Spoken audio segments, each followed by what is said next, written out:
días, muchachos de la secundaria número 81 y secundaria 11 Marcos Mosinski. Vamos a hacer un pequeño repaso de las actividades que se realizaron en la clase virtual el pasado jueves. Para que aquellos que no se pudieron conectar por alguna situación que pues no estuvo a sus manos resolverla, bueno, para eso en este día voy a tratar de hacer un repaso de lo que se vio en ese momento, en esa clase. Estuvimos en la página 32, tanto para la escuela vespertina y matutina, en la cual vimos las propiedades de los materiales. Ya habíamos visto lo que es las propiedades cualitativas, que eran propiedades de los materiales, y vimos también que las propiedades cuantitativas son aquellas que nos determinan una cantidad de materia para cada material.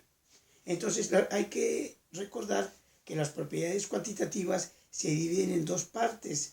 Unas son las propiedades intensivas y otras son las propiedades extensivas, ¿sí? Entonces, para ir entendiendo cuáles son unas y otras, las propiedades extensivas son tres nada más. Son masa, volumen y peso. ¿Por qué son extensivas? Porque tienen la capacidad de medirse, ya sea con fórmulas matemáticas o con recipientes volumétricos si nos vamos a ir al laboratorio, ¿sí? Entonces recordemos, las propiedades extensivas son masa, peso y volumen. Y ya en clases anteriores ya habíamos tomado los conceptos de cada uno de ellos. Habíamos comentado de que masa es la cantidad de materia que tiene un cuerpo. Volumen es el espacio que ocupa ese cuerpo, ¿sí? Y peso es la acción gravitacional de nuestro planeta sobre todos nosotros, sobre todos los cuerpos que se encuentran a nuestro alrededor. Entonces, con esto iniciamos lo que es la actividad de las propiedades extensivas de los materiales. Hay que recordar también algo importante, ¿sí? Al estar observando a nuestro alrededor algunos tipos de materiales, observamos platos, observamos plumas, observamos libretas, libros, cuadernos, mochilas. Todo lo que tenemos a nuestro alrededor está hecho, clasificado de cierto material, ¿sí? Tiene un origen, ¿sí? Que la mayoría de los que observamos son sintéticos, pero porque fueron creados en un laboratorio, y de ahí se hizo la multiplicación para hacer un montón de cuadernos, un montón de plumas, lápices, que la mayor parte de ellos son de plástico, ¿sí? Que es uno de los materiales más socorridos hasta el momento. La situación después va a suceder de qué vamos a hacer cuando el petróleo se acabe en las generaciones que vienen. Pues ya el hombre se tiene que ir a buscar a la naturaleza, con lo que habíamos empezado al inicio, ¿verdad? Utilizando textiles de vegetales y celulosas y plásticos vegetales, y todo eso tendría que el hombre volver, ¿sí? Aparte de que el hombre tiene que buscar pues nuevas energías alternas que sean un paliativo para cuando este petróleo se nos termine, porque es un recurso no renovable. Entonces hay que estar listos, porque en esta clase vamos a saber nosotros clasificar los materiales. Los vamos a clasificar en lo que son sustancias y mezclas, ¿sí? Todo lo que está a nuestro alrededor son sustancias o son mezclas. ¿Qué son sustancias? Sustancias es todos los elementos que están aquí alrededor, aquí detrás de mí, configurando la tabla periódica. Todas son sustancias, y esas son sustancias elementos, porque ahí tengo al oro, tengo al aluminio, tengo al zinc, tengo al sodio. Todos ellos son sustancias. 218 elementos pertenecen al grupo de las sustancias, pero también todos los compuestos, ¿sí?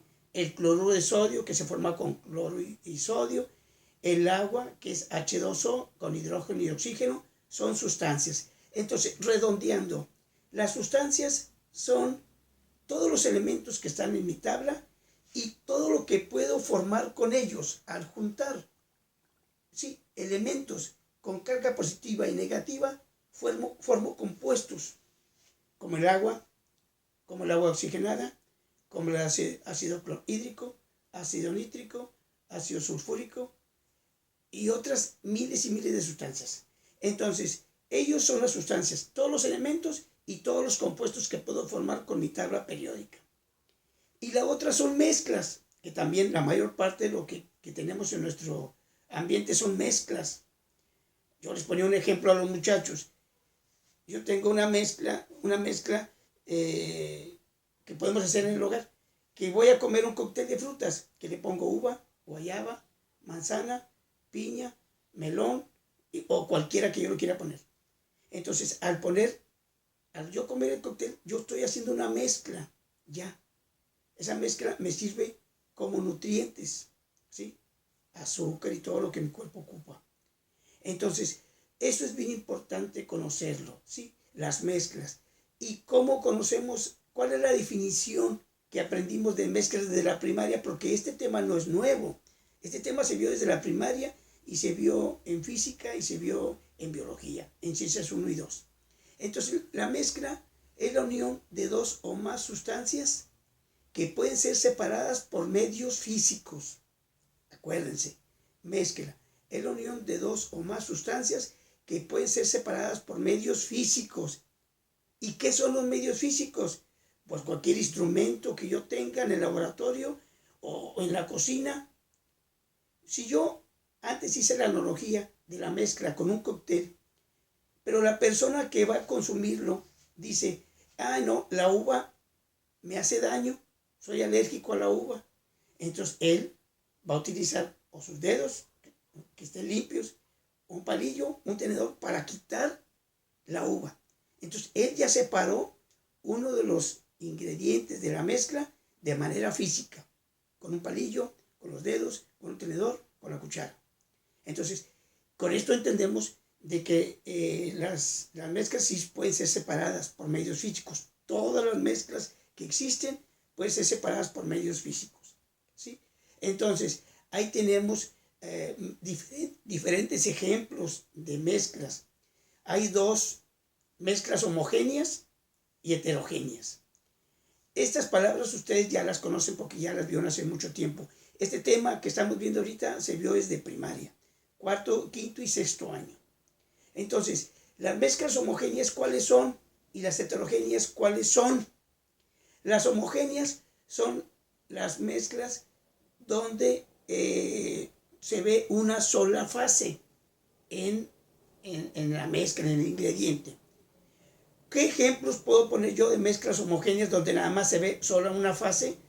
Si yo pongo en un vaso de agua, le lleno tal cantidad de agua y le pongo media cucharadita de sal y le meneo hasta que se disuelva, esa va a ser una mezcla homogénea, porque nada más estoy viendo el agua, no estoy viendo la sal, el cloro, eso yo no lo estoy viendo.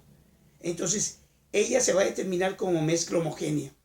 También, si a esa agua le agrego azúcar y le meneo, siempre que sea azúcar refinada, que sea blanca, ahí vamos a ver nada más una sola fase, el agua. Pero si la pruebo vas a ver azucarada. Entonces va a decir, esta tiene sal o esta tiene azúcar. Pero no debemos probar sustancias que desconozcamos cuál es su constitución, ¿verdad? Entonces, pero si yo tengo agua y le agrego alcohol, va a ser lo mismo. Yo nada más voy a ver un líquido transparente. Si le pongo aguarrás, si le pongo thinner, si le pongo éter, va a ser lo mismo. Entonces, todos ellos van a ser mezclas homogéneas porque nada más estamos viendo una sola fase. Entonces, ¿cuáles serán las heterogéneas? Un ejemplo muy sencillo. Yo pongo el vaso de agua, pero ahora le agrego una cucharadita de arena y 2 cucharaditas de piedritas. Entonces, ¿qué voy a observar ahí? De momento a lo mejor va a estar muy lechosa, muy sucia. Dejamos unos minutos que se asiente la arena, porque las piedras van a caer al fondo inmediatamente, ¿sí? Y la arena va a ir cayendo poco a poco porque está hecha polvo. Entonces ahí vamos a poder observar las piedras, vamos a poder ver la arena y en la parte superior el agua. Ahí ya es una mezcla heterogénea. ¿Por qué? Porque puede estar formada por 2 fases o 3 o más y las podemos observar, ¿sí? Entonces ahí estamos viendo una mezcla heterogénea. Entonces nos regresamos. La mezcla de frutas que yo comí, donde venía piña, plátano, uva, melón, sandía, pues es una mezcla heterogénea, porque estamos viendo los diferentes frutas que están componiendo ese cóctel y las puedo separar si no me gustan. Entonces ahí estamos viendo cuáles son los 2 tipos de mezclas, homogéneas y heterogéneas. Acordémonos de que las mezclas homogéneas, ellos presentan una sola fase, que las podemos, nada más estamos observando una sola fase. Y la heterogénea, vemos diferentes fases. Otro ejemplo que les ponía a los muchachos en la clase era, si pongo agua y luego le pongo piedras y le pongo acerrín, rababa de madera. ¿Quién es el que va a quedar en la parte superior? Pues el acerrín. ¿Por qué? Porque es madera y la madera tiene una densidad de 0.9 gramos sobre centímetro cúbico. El agua tiene 1 gramo sobre centímetro cúbico. Entonces, el agua tiene mayor densidad, va a estar abajo, arriba va a estar la madera porque tiene menor densidad, y la piedra o la arena va a tener mayor densidad que el agua porque va a estar hasta el fondo.